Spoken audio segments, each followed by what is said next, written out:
We sourced a couple of strains, found a deserted greenhouse in the eastern part of the Netherlands, and quit our jobs. And before we knew it, we found ourselves knees deep in a pond in an eastern.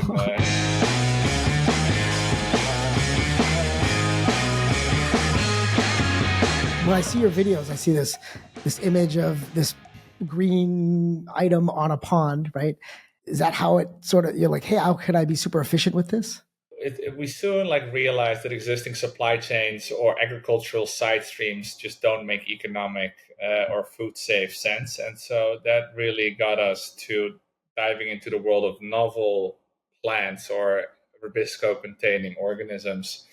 And then, the thing that popped up immediately was algae, which has been like the poster child of the food industry for the past decades, but never really anything happened to algae. And the reason why it didn't work in our techno-economic model is that algae is like a three-dimensional organism, right? So it grows in the water. And so what that means is that if you want to harvest the algae or move the algae, you need to move a lot of water constantly, which then really inflates the amount of energy that goes into your production process.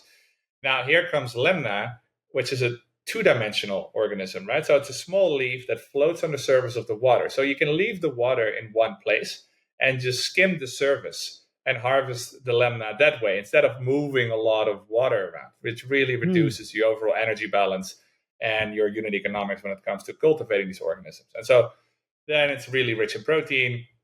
It's a very efficient and sustainable growing organism. And that's how we got started. And then, we got in touch with this German professor who was the appointed successor of the godfather of lemna, which was an Austrian professor named Andreas Landolt.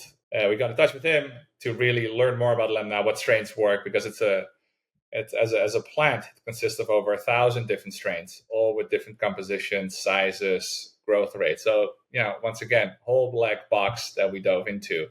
And that's how we got started. We sourced a couple of strains, found a deserted greenhouse in the eastern part of the Netherlands, and quit our jobs. And before we knew it, we found ourselves knees deep in a pond in an eastern Netherlands greenhouse. You're suddenly, skimming leaves out of a pond all of a sudden. It's an absolutely incredible journey. Yeah.